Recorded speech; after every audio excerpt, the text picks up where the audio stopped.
Welcome back, everybody, to Football As We See It. It's with Floydy the Seaside, Geordie, and with me today is Geordie the postman who doesn't fail to deliver. And for the first time, here we've got Nick Coyle, the man himself, but joining me and Geordie for one. How's it going? No, it's a pleasure. Obviously, I've been involved in a couple of podcasts before, but I always like to see what you guys are talking about, just obviously so I can, keep it daily. So it's a pleasure to be invited in this, Into this intellectual debate about the recent ongoings in the football community. So no worry. Cool. Well, we've got straight away. So the last one we did, Jebby, was Champions League midweek. Obviously, we know what happened there with Arsenal knocking Madrid out of that. And we'll have to go straight on to the Europa League and what's gone on there, because obviously Man United, was it a good game or a bad game as a United fan? Obviously, it was an amazing result, but what do you take out of being 2-0 up, 4-2 down? Well, I'm a United fan, and all I can think of is, what they call it in American football is a Hail Mary. And when you start throwing big labhead up front to score, we brought Amarin in to be tactically astute. He plays a certain system, and then all of a sudden he's got Casemiro, Mainu, and Slabhead up front like that. Just go for it. And he seems like he's getting more traction with big Slabhead up front. I don't know. I mean, Højlund is. I quite liked him when they signed him. I thought he had a bit of talent about him. He seems to have gone through like a lean spell. He's not scored. His confidence is shot. I mean, what they should have done really when they bought him was pair him up with Harry Kane, or buy another big proper centre forward. Trade a little bit. Whereas he's been thrust. Never really had anyone, has he? Anybody, United. No one to learn off. And it's a really brutal place to cut your teeth. It's you've got to come in there all guns blazing. You look back to your Rooney's, and he was just a kid, and he come and scored hat-trick on his debut. Yeah. So you look at the signings that have had Andy Cole coming in the ground running, Teddy Sheringham, Dwight York. Solskjaer did his piece here and there. Ruud van Nistelrooy, Lewis Sahar, Cavani. You could go for. There's a couple of Alexis Sanchez. He shot the bed a little bit. Yeah. And what do you call it? Radamel Falcao. Is it Falcao? Is it? Falcao. Yeah. That's right. Yeah. So I mean, look, they've had endless things there, but for me, if you've got strikers and their job is to put the ball in the back of the net, and if you're putting your hopes on Slabhead, I remember, and it was actually called for him to just keep him up front, and just keep launching balls. That shows where Man United are at right now, doesn't it? When people are saying leave him up top. I mean, you remember like big Sam Allardyce used to get slagged off for his tactics for get it up and hit a big target man, have a little jinky forward, bounce it off, getting the bits and pieces. and I think in the modern game, because everyone's tried to copy that style of Guardiola, where you pass it out from the back, your goalkeeper's like a sweeper, an extra player. You haven't got the players. What they find is you pass it back, pass it to your right back, pass it left back, and they just launch it anyway. Yeah. So a bit. So for me, get yourself a big meathead up front, boom, dropping off bits and pieces, and just go old school because when you start passing it out from the back, you're nearer your own goal than you are to the opposition goal. And call me old-fashioned, the game of football is dictated by who scores the most goals. So I want the ball nearer their goal than I want it near my own.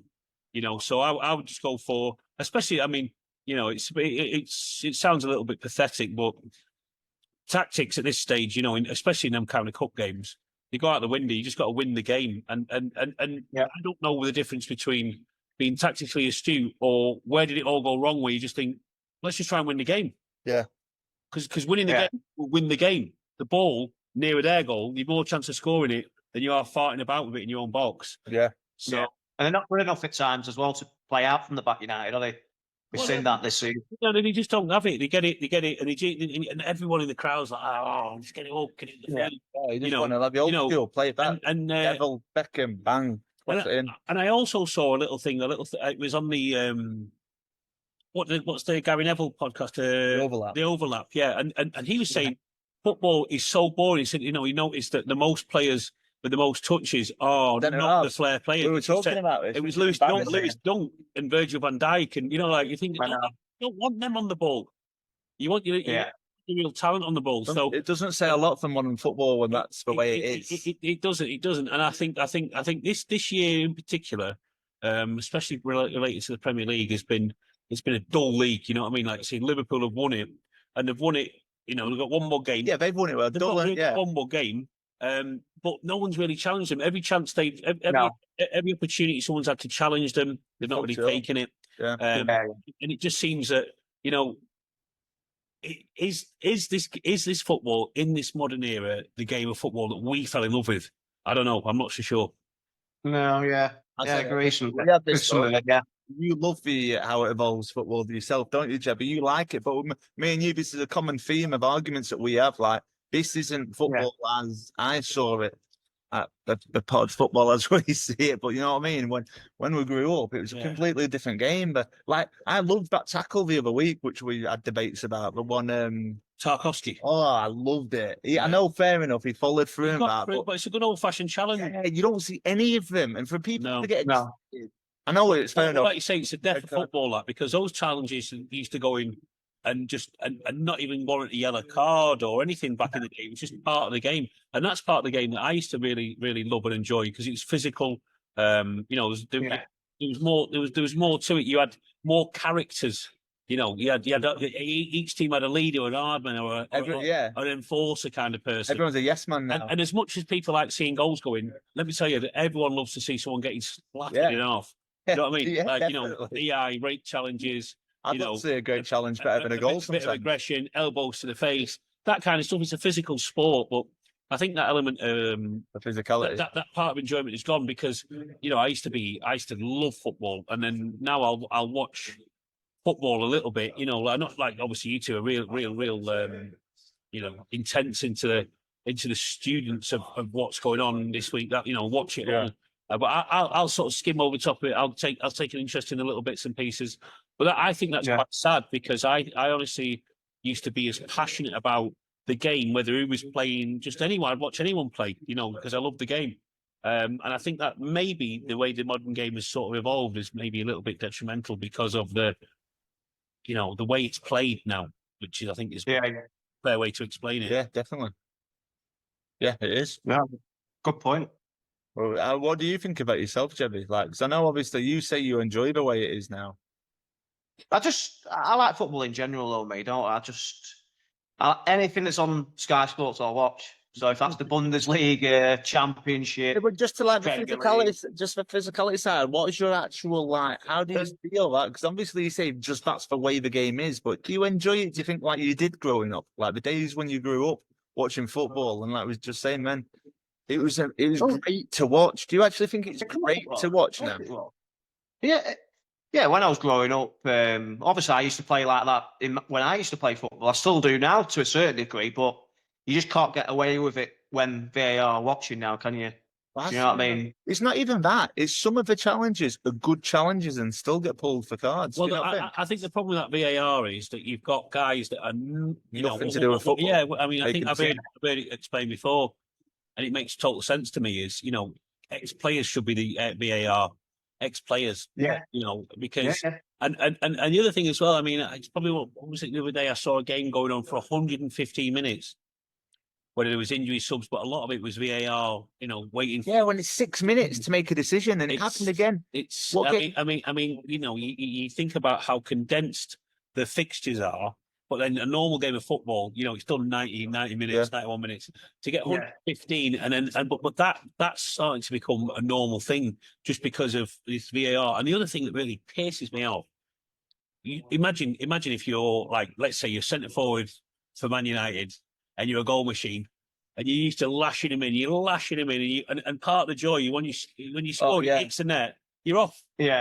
You're in seventh heaven. You're offside, and then all of a sudden, you get called back, you're waiting at halfway line, the crowds are all waiting, and then you celebrate, and it just takes the complete shine off what it should be. I mean, for me, if I was being honest, I'd just put it right back into the referee's hand, because you know what? People make mistakes. We can accept it. It's a referee's mistake. I think if you actually took VAR and put it back in the hands of the referees, all these fans would just go, well, he made a mistake, but it's better than what we had with VAR.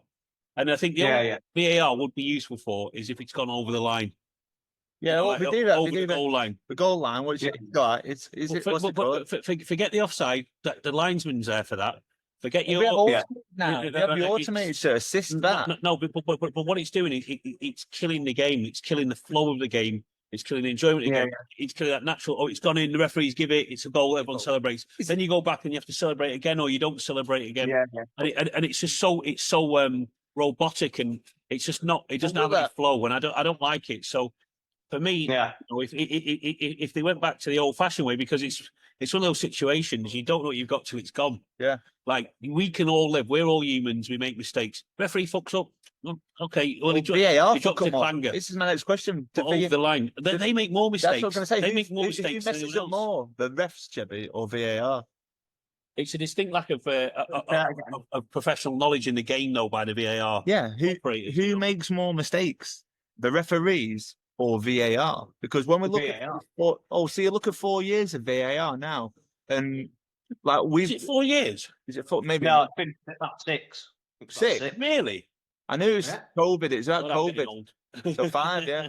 So do we think now that if you turned it back to just referees, then would there be any difference? Because there's still going to be mistakes, but still, as you're saying, 6 years on, there's still more mistakes than you can imagine, week in, week out. You don't mind if it's a human error, but if you've got all the technology in the world to back it up, and it's still a mistake, then what's it worth? You're going to hate it more though next season, because the goalkeepers now, you can't hold it for more than 7 seconds. Yeah, but that's been a rule for 20 years.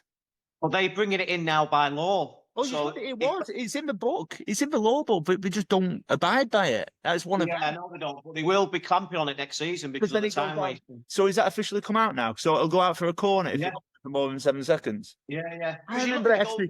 Don't you, like Martinez for Villa? How long they take? FC Rangers when I was 11. Peter Schmeichel had done the pass back rule, wasn't it? Back in when Denmark won the Euros. Yeah, that was one. Remember the pass back rule?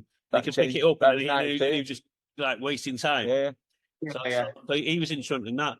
But listen, as long as the game's fast and fluid and exciting, but going back to what we touched on before, if you've got your Lewis Dunks of the world touching the ball more than your Phil Fodens or even now I'm still trying to struggle in the Premier League. Who is exciting? Who gets the ball and makes you on the edge of your seat? Who do you think, right, he's got, because Rooney used to do that. Hazard. I always say Eden Hazard did it. David Ginola used to do it. Giggs used to do it.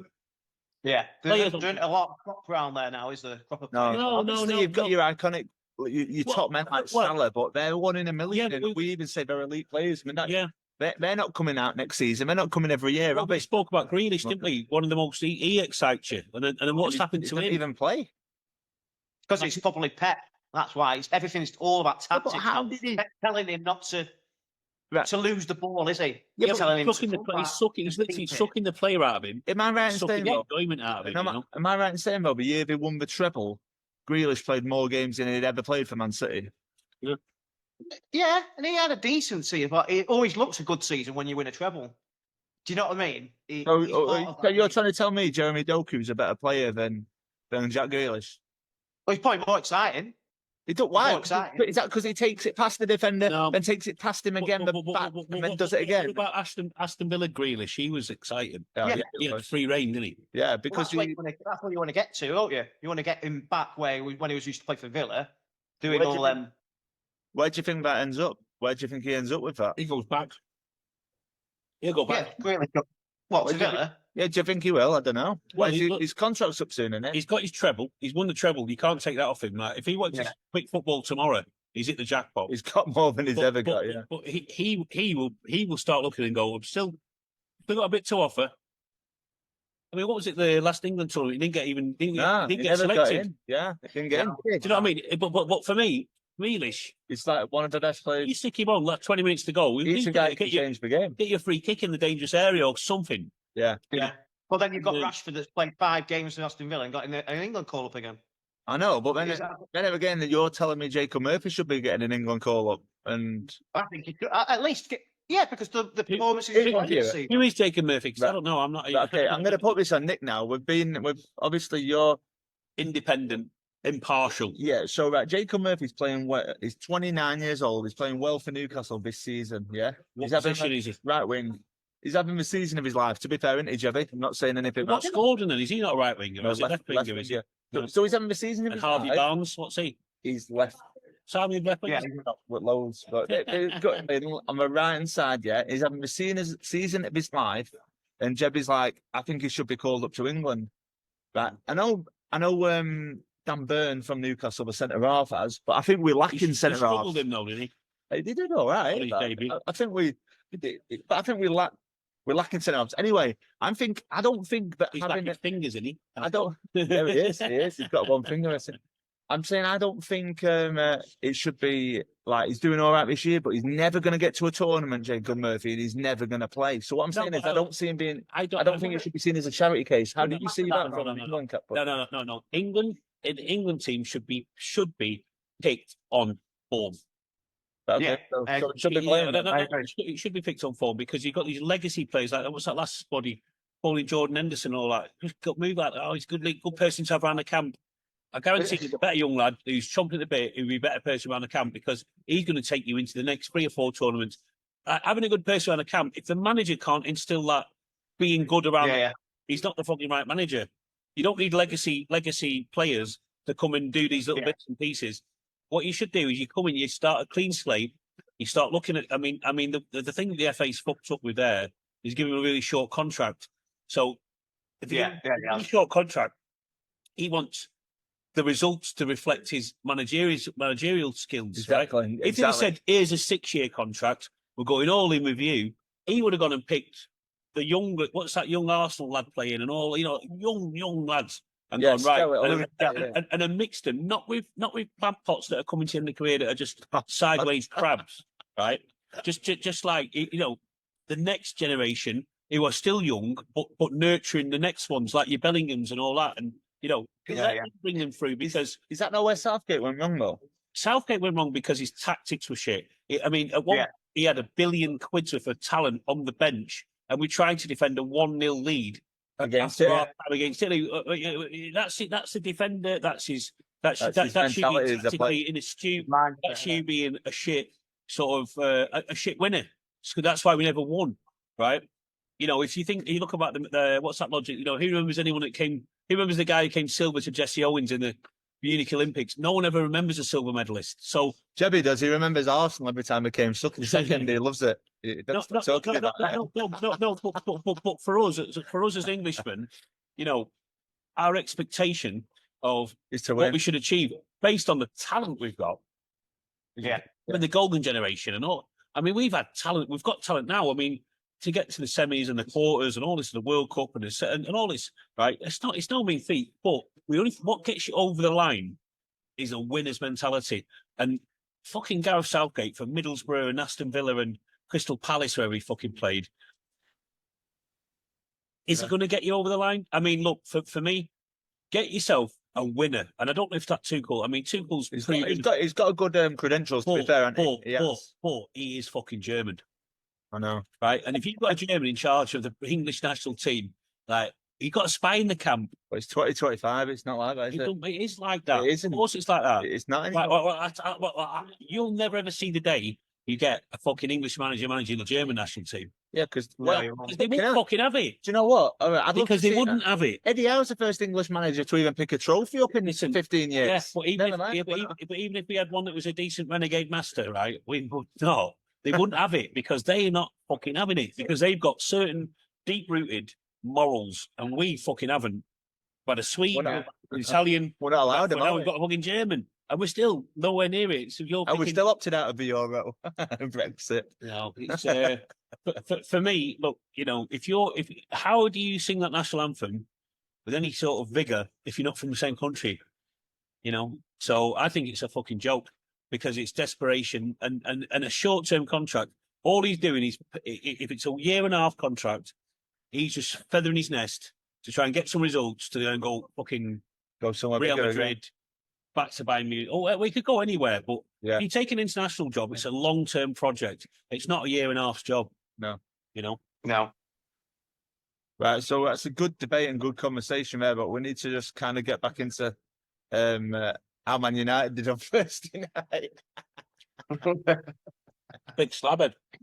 I think everyone turned the tellies off at 4-2 down, didn't they?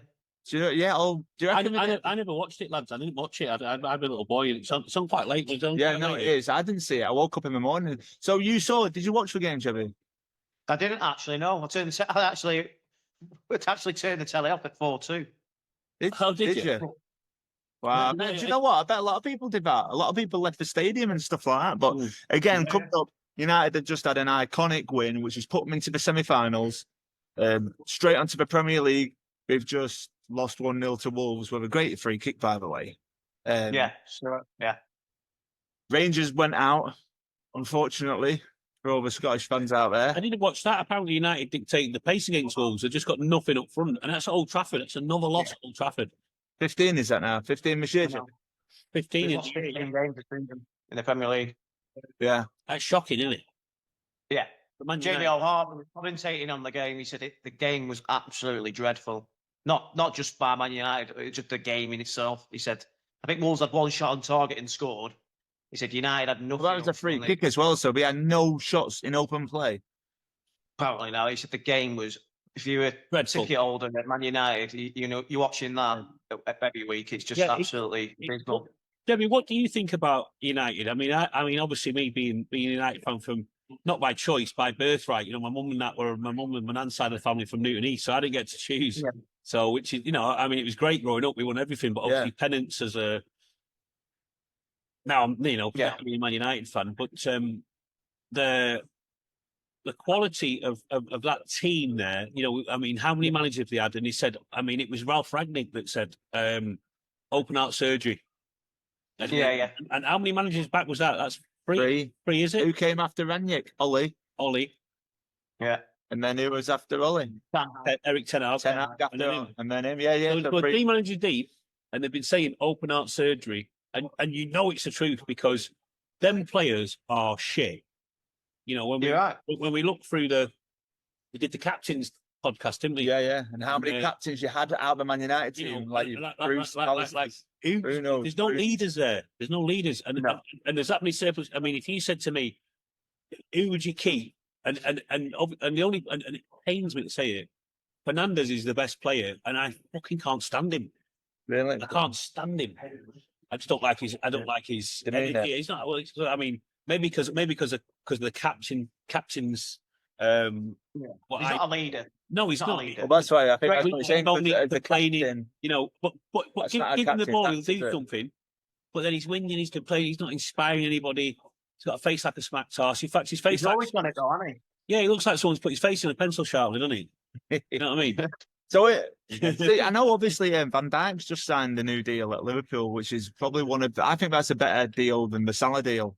Because, again, if Van Dijk didn't, who would be the leader at Liverpool? Jebby, a quick one. You've got a few leaders in that. Most of the team, you've got McAllister, who's a World Cup winner. You've got Robertson, who's always... But Robertson's there. Robertson's a leader, but we all know he's well past his best. Van Dijk is going to play every game, and Van Dijk's a leader. So how is Robertson past his best? And what age is he compared to Van Dijk? I think Robertson's 31, isn't he? The energy on that left-hand side... In the modern day... It's all late now. You've got to be up and down in the modern day. It's hard for players to keep on doing it week after week. He's lost the yard, hasn't he, Jeff? We've said that a lot of the season. Yeah. And I think that Kirkes from Bournemouth is a done deal anyway in the summer anyway. So they're bringing him in anyway. So that'll probably leave out Tissimus. But if he actually played well yesterday, but he's the question, if Van Dijk did go, I don't think there's a true leader left at Liverpool. A true leader, like what I'm saying. There's a true leader. McAllister's a bit of a leader. Robertson is. But Robertson, even in his young age, I think he's a bit of a leader. Small, isn't he? You out there. What's that Szoboszlai? Is he good or what? He's all right. He's good, Szoboszlai. I think he needs to do more. He works harder than anyone out of possession, but in possession, I think he needs to be better. I think there's a massive difference in a leader than like when we're talking when you've got Alisson. Alisson's the leader. You've got a few out there. Alisson, he's a goalkeeper, isn't he? He can't do it. So I'm always very wary about giving the armband to the keeper. Yeah, the halves are the best ones. He's got Darwin Núñez, Big Darwin. To be fair, when he first signed for Liverpool at Dow News, I thought he's going to be a right handful. He said the same. He is a handful. He can't finish his dinner, can he? I just think he's stagnated at Liverpool. I think if you dropped him, I think if Man United took a mad punt on him, I bet he'd be something else in. Yeah, but or even less. He's just one of them players that's just waiting. I mean, look at United. Anthony. I mean, it's only Real Batiste, but he sent him there, and he's an absolute wizard. Do you know what I mean? His wizardry you've never seen. You know, skinny Harry Potter of La Liga. You know, McTominay, they sent him to Napoli. He's absolutely bossing it like Zidane in the midfield for Napoli and all that. But we can't. Sancho, not so much. I mean, he's just. I think he's a victim of the money. You know what I mean? He's just a little scallywag, isn't he? Really, from South London. He's just got a few quid, and now he just can't be arsed. Same with Rashford. I think they're just too rich and too thick to have that kind of money. Yeah. I just don't think they can compute it. But going back to McTominay and Anthony, they're playing in leagues where it's not as competitive as the Premier League, and it's slower, so it suits their game. Yeah, you're absolutely right. No, but you're right. No, he's got a massive point. Anthony, but I disagree with McTominay. McTominay did nothing wrong in the last 4 years at Man United, which warranted it. Right. He did. If he'd have done everything right, he wouldn't have got sold. He wouldn't know. It was just something to do with the FFP. It was him being a youth player. No, it was. He was shit in the Premier League. It weren't. He was all fucking hell. Listen, he was top goal scorer last year. But he had no consistency to his game. He did one good game a little bit. He was lightweight. He didn't know who he was. He had no identity. Now, and United do. No, but it's, I mean, like you say, you take them out of United, all of a sudden they find an identity. But again, coming into United, look at Amorim. 36 games played, 36 wins, Sporting Lisbon. But again, what kind of standard is that league? He's coming to the Premier League now. Yeah. And what does he do? Does he say, I'm going to stick to this system because I know it works? Well, that's it. Or am I going to have to adapt to the shit I've got? Because you cannot clean out 24 players in one window. No. So we talk about rebuilding.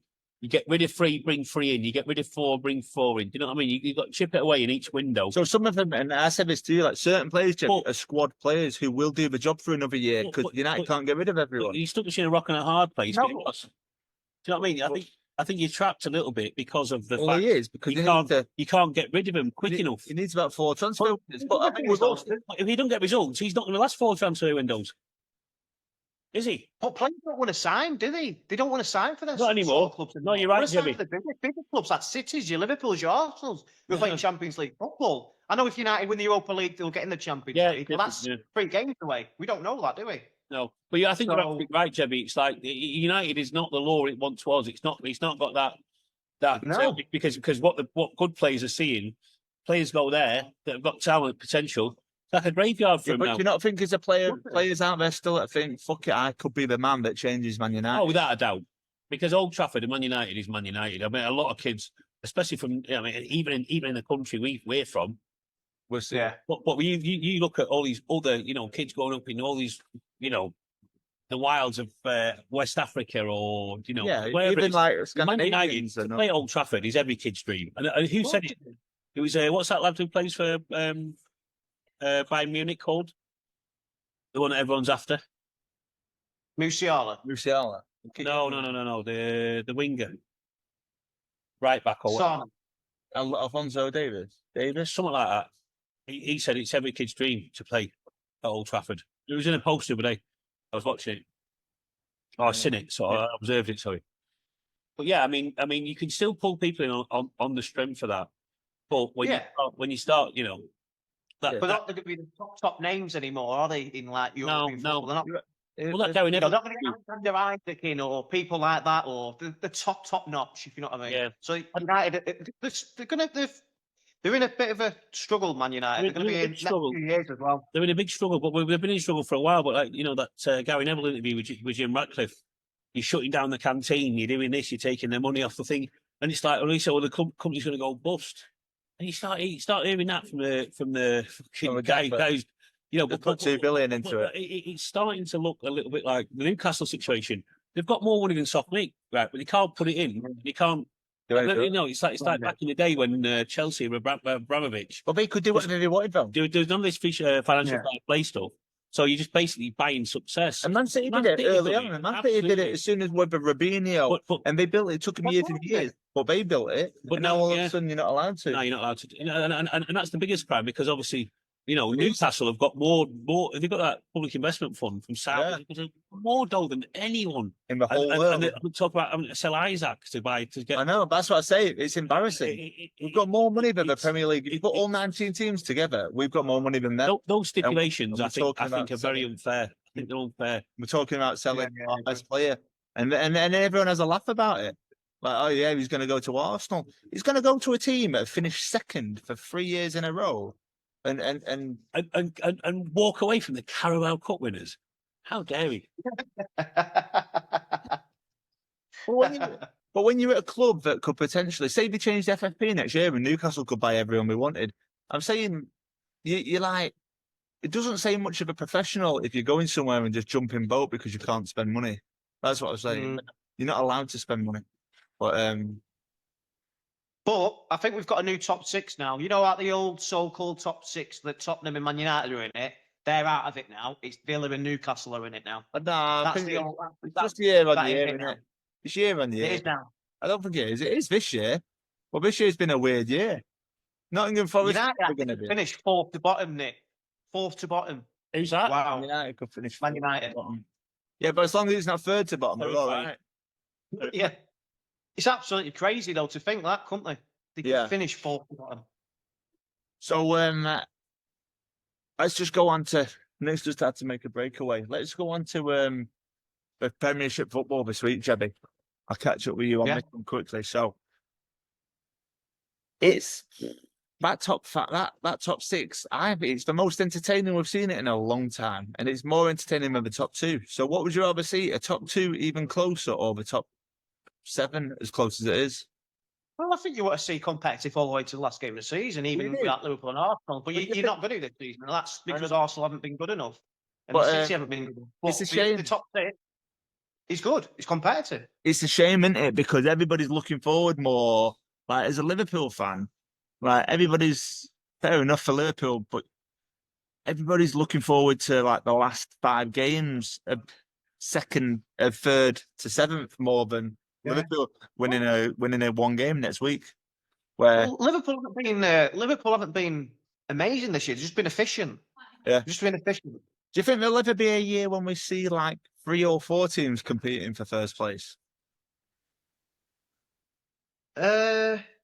That's what we want to see, don't we? I was looking back at the stats last 15 years.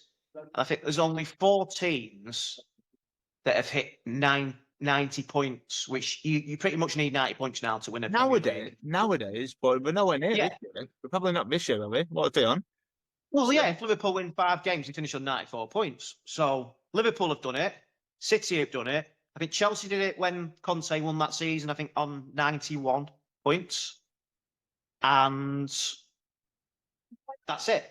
So does that mean then? Liverpool got 89 points last season, so they're 1 point off 90 and still finished second. So does that mean then that the football was better back in the day because obviously more teams took more points, so you needed less points to win the league? More dominant, more like United were dominant in the Arsenal. No, because if United were dominant, they'd be getting more points, surely. Surely that means the league's more competitive back in the day because more teams are taking points off each other. Surely that's what you're saying. Probably, but this era with Manchester City, I think they've been a bit of a freak of a team, haven't they? Won 4 on the run, haven't they? Which is very hard in it to do. If Man United are winning leagues with 75 points and stuff like that, which we did for a long time. 75 points. You always hit over. I think Leicester, the only team in the last 15 years that have hit, I think they 81 points on the league.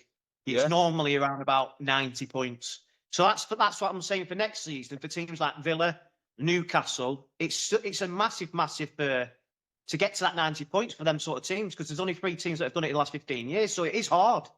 You have to be so consistent in this league. You have to be. Arsenal 89 points and still finished second. They didn't quite get 90 points. So it is difficult. And you were saying this season that Liverpool have been good, but they could still hit over 90 points at the end of the season. Yeah, so they have made it competitive. I always thought they were the team that should have, though. No other team deserved that. Really? No other team has deserved it. No, they haven't. But we're saying that Liverpool have been. No other team have got anywhere near Liverpool this season. But Liverpool could actually finish on 94 points if they win the last 5 games. That's competitive any season we've seen. Yeah. So no, I think Liverpool deserve it all day for this year. Yeah.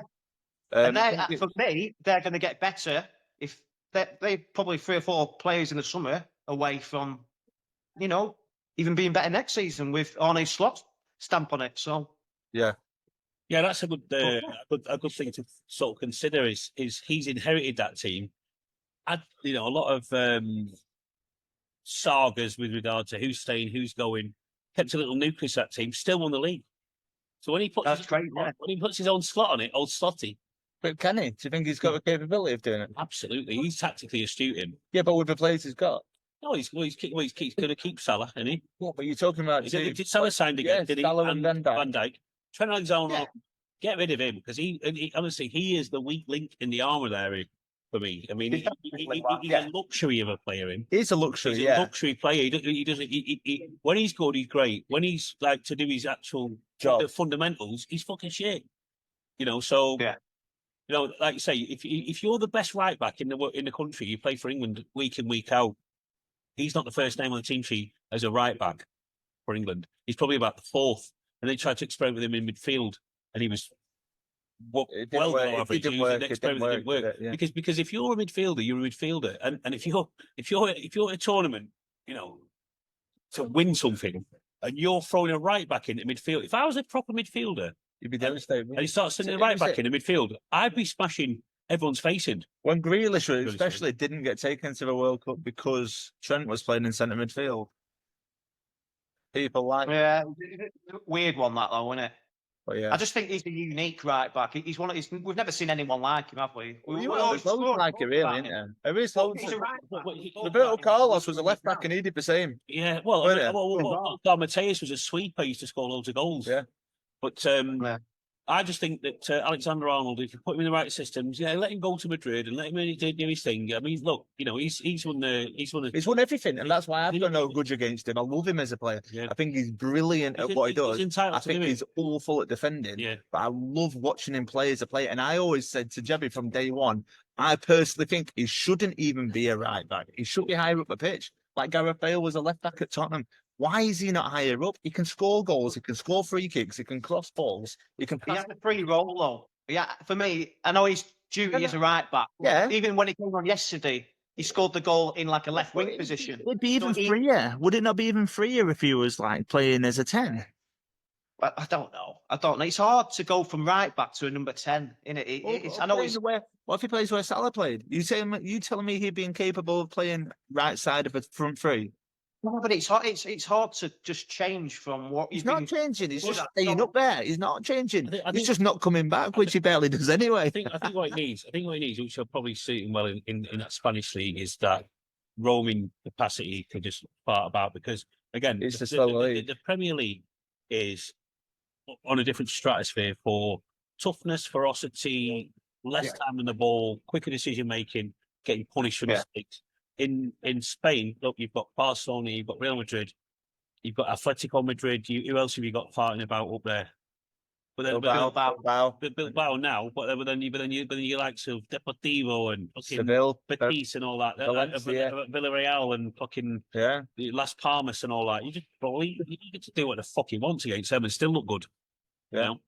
Because it's a standard. It's a bit. I wouldn't say this. The La Liga is like Scotland, but it is a little bit because you've got 2 good teams and the rest of them are all shit. But do you know what I like, and I'll stand strong about this? I said to him the other week, 80% of the players in La Liga are Spanish players. Well, I tell you what, it's another great point because you look how strong Spain have been in World Cup. Exactly, and that's it, isn't it? And you look at England. And you look at England. It's difficult to find 2 players in a team nowadays. Exactly. I mean, there's that many sides. There's that many sides now that you think how many English players are getting a game. So let's name the top six teams. So the big 6, right? Yeah. So we've got Declan Rice and Saka. We've got a couple, and the new kid, Skelly, haven't we? They've got right. But who else is it? Who else really? Ben White. Ben White. Ben White don't get a game, right? So that's Arsenal. Man City. You've got Foden. Yeah, Grealish Grealish. play. And you don't play. You've got to be young again. Think he just Rico left. Lewis that don't Kyle play. Walker's just left. Kyle Walker's gone. Rico Lewis isn't playing. So you've got Foden at City. Basically, yeah. Right. At Man United, who've you got there? Mainu. Right, we're there with Mainu. One at head. You got Maguire. Maguire, but let's go on to Newcastle, yeah?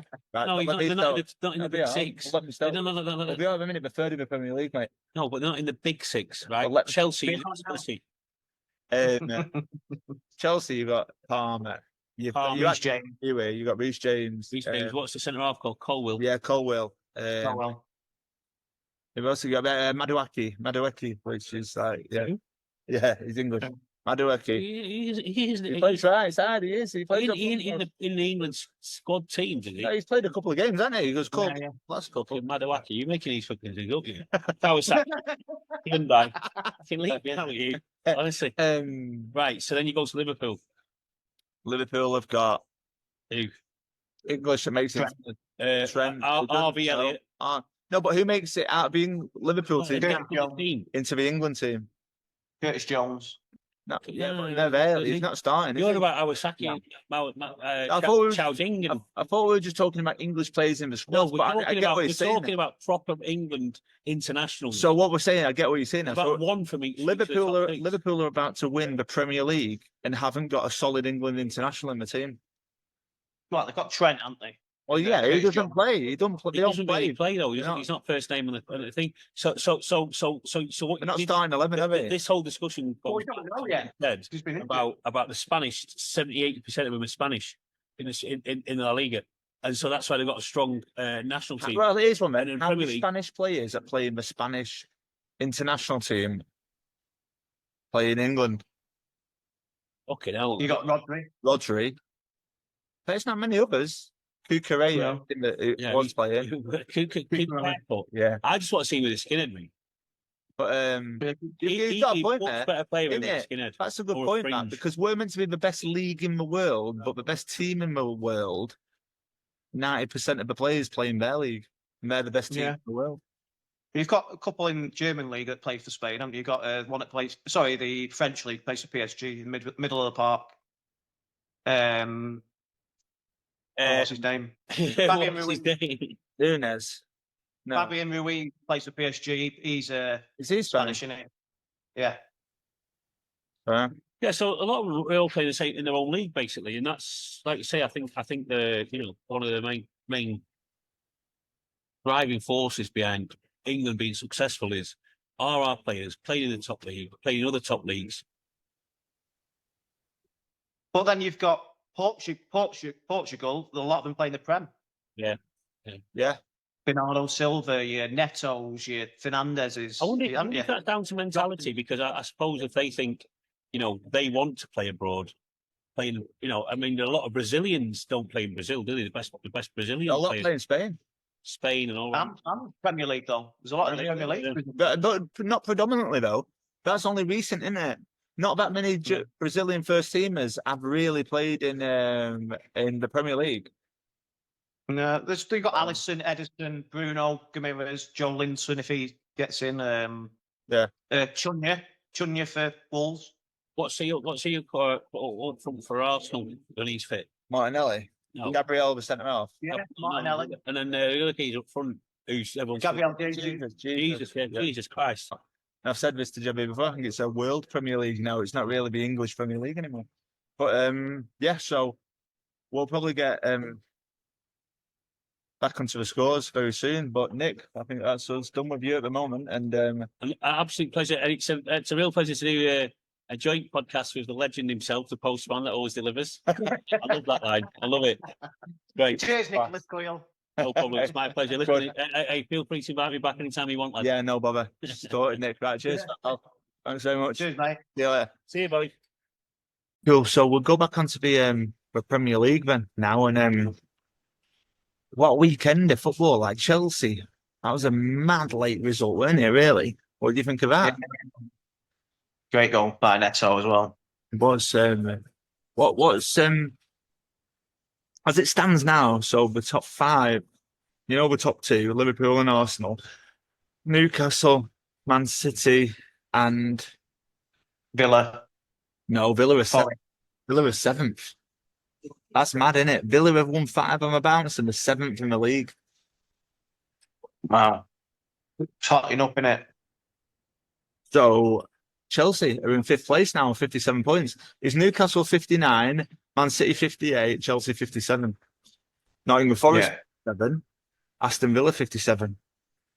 Yeah, Forest win tonight, they go into third, don't they? You know what Forest are going to play like? They're not going to have a lot of possession.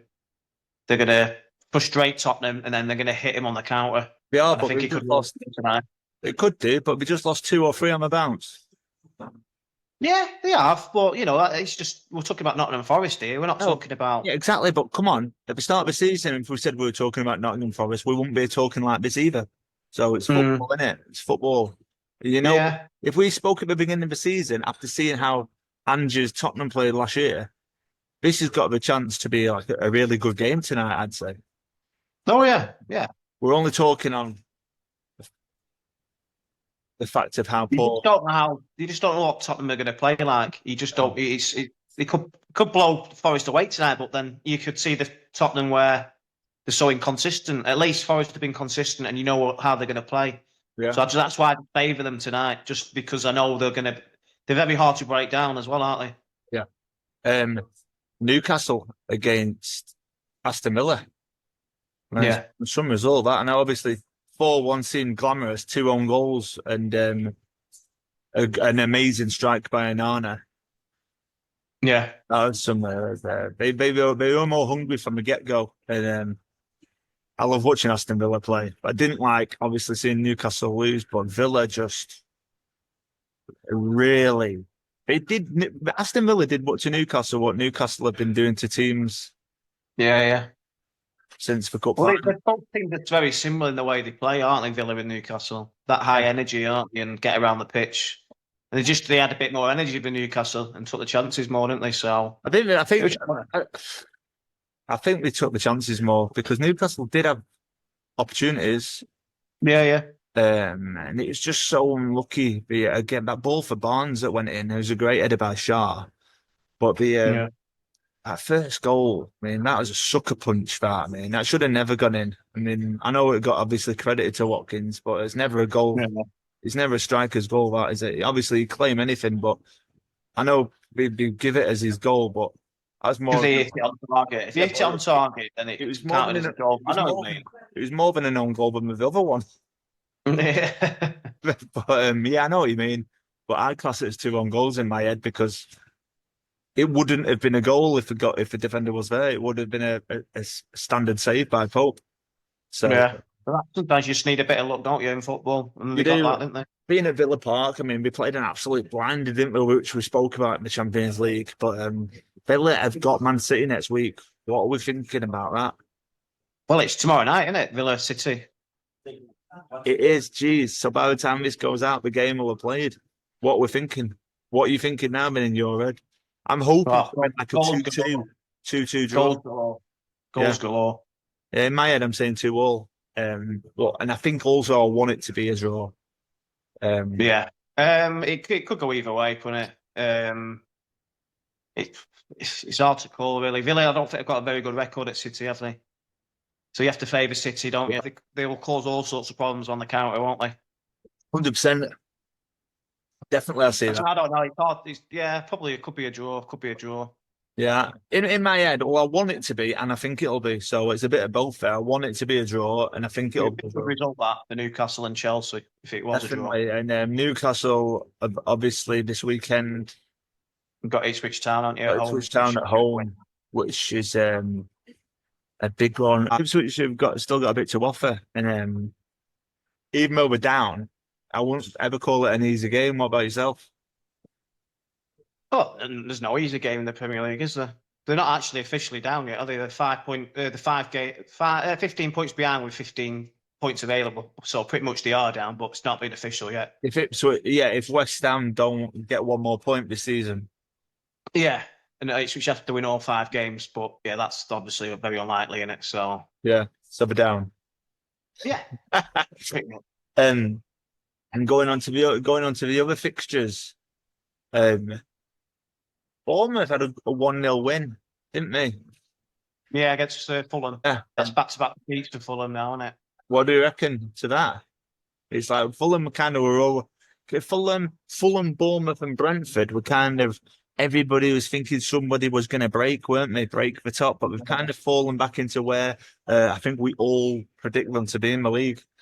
Yeah. Yeah. They're very hard to play against them sort of teams, but that's probably where they deserve to be, in it. Mid-table. Basically 9th, 10th, 11th, isn't it? It's one of them, isn't it? And as a Newcastle fan, I spent a lot of time in that kind of position. But, yeah, and Brighton as well, there or thereabouts as well. Well, yeah, what I was saying about Slot is he basically said how if you can't score quick and you lose the momentum and they have one shot on target or something, and then you're losing the momentum and they're carrying it on. Like they hit the post, didn't they? With was it Mavididi at the post? No, Ndidi. It just shows that's how football and mentality can change within like playing a game. Like, because I mean, from speaking to you for 10 minutes, I would have said all day, and I think you said the same. I think you said there's goals in this game, and it clearly wasn't. Yeah. And I mean, this is Geordie, delivers every time. You know, like when you say you know your football, and then you're like, oh, I know my football. You wouldn't have ever in your life gone 1-0 Liverpool, would you? No, you would have. Not the way the game went. They had. That's what I'm saying. So after 10 minutes, if 10 shots on target, yeah. That's just sometimes, like I said to you, after the 3rd minute, where it hit the post twice, things can happen. And as well, though, 10 again, the stats thing, 10 shots on target, like 6 of them could have been very weak shots. I think it's whole stats. Yeah, I think it's both bad. Very up in the air, isn't it? They had some really good chances, though. Jota had about 3 chances within about 10 minutes he came on. Yeah. Some sitters as well, like headers from like 6 yards and hit the bar, and he's missing some easy chances, Jota, when he's usually clinical, isn't he? Yeah, but he's just a Wolves player. He's just a Wolves player. Is he good enough to play for Liverpool? I don't know. His strike rate's really good. He's just. I know. No, I'm just saying. I'm saying how you say, like when I talk about Mateta, Jota was just a Wolves player. Yeah, he's one of them, isn't he? He's about to be a Premier League winner, Jota. That's what I'm saying. Yeah, he's. But I honestly think they need another striker in that department. Get rid of Darwin, and I think Jota just to replace whoever's going to be the top number 9 striker for next season. I think Jota goes. I think Jota and Darwin go.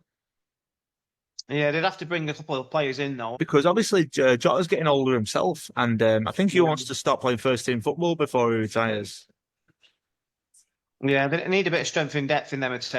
They lack a bit of pace in the attacking areas as well, Liverpool. Yeah, Salah's not got more pace anymore. Diaz is an unbelievable player.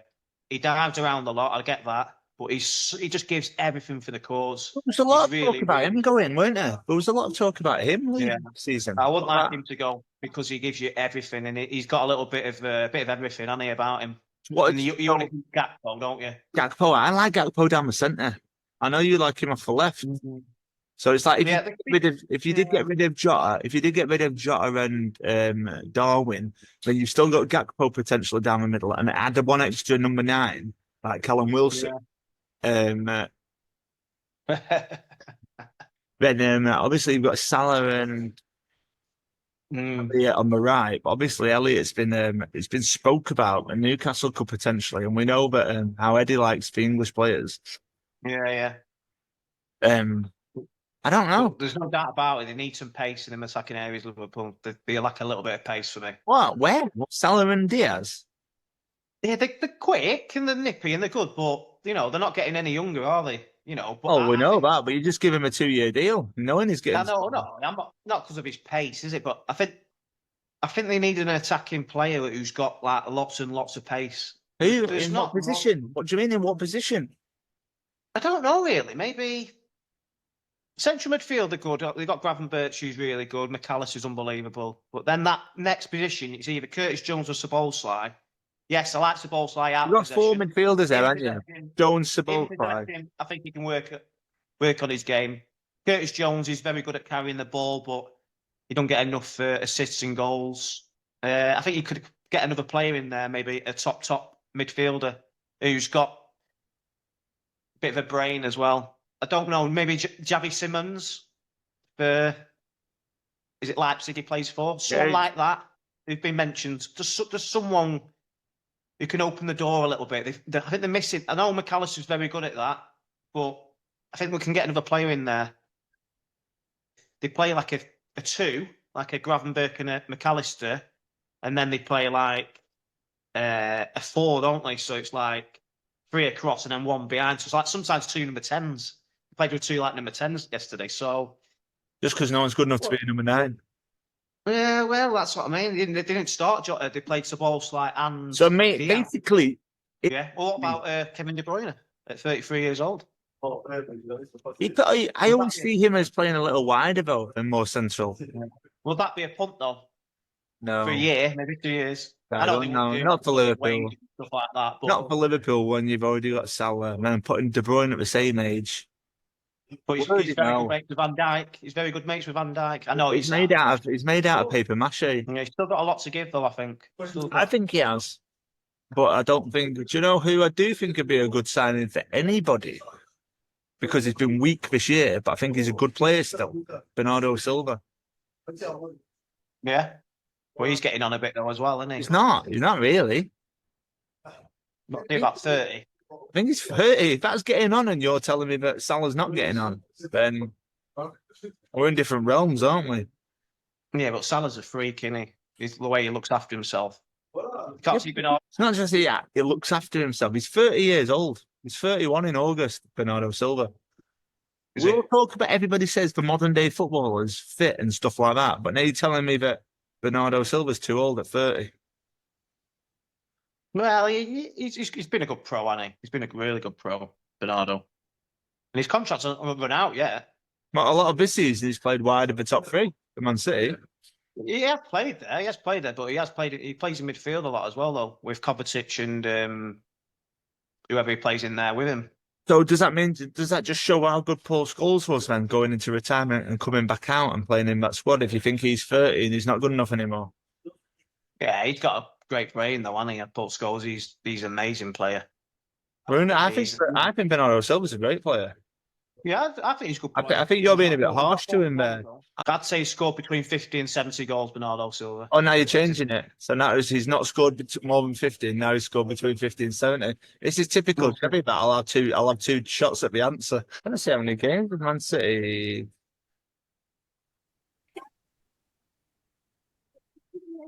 41 goals. Yeah.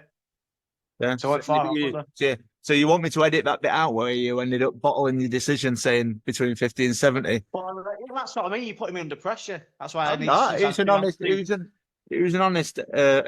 question.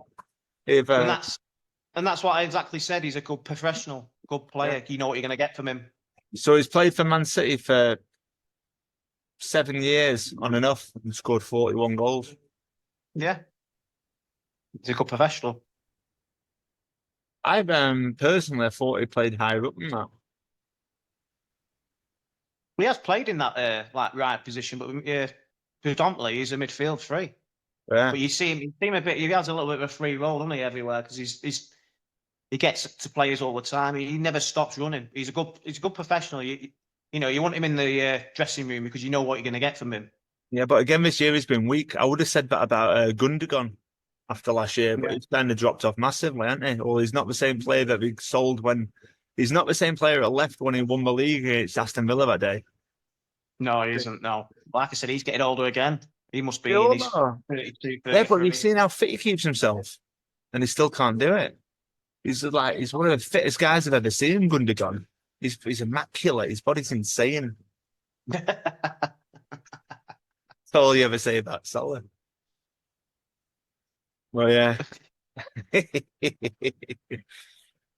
But yeah, Chevy lad, so we're going into, I've even forgot where we're up to with all the analysis of the games. I think we've just got off on a bit of a tangent on the whole episode, haven't we? So I think we'll just leave it at that, mate.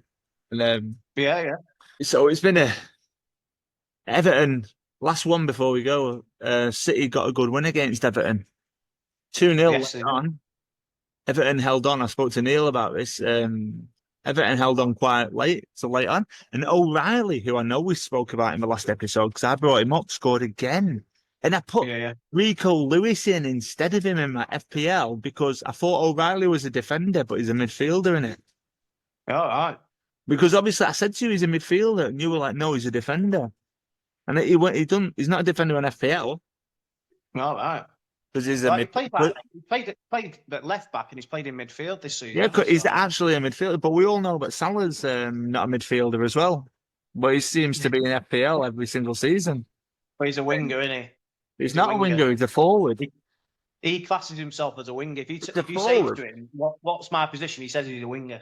That's what he says. I don't care what he says. Where he plays and what he says are two different things. He's a forward, isn't he? He's a right. He's wide right forward, yeah. Whatever you want to call it. Right, sound. So from football as we see it, thank you very much. If everybody wants to hit the like button and the subscribe, we just click it on YouTube. We click. Yeah. And ciao for now. Ciao for now. Right, see you later. Catch you in a bit, Jeffs. See you in a bit.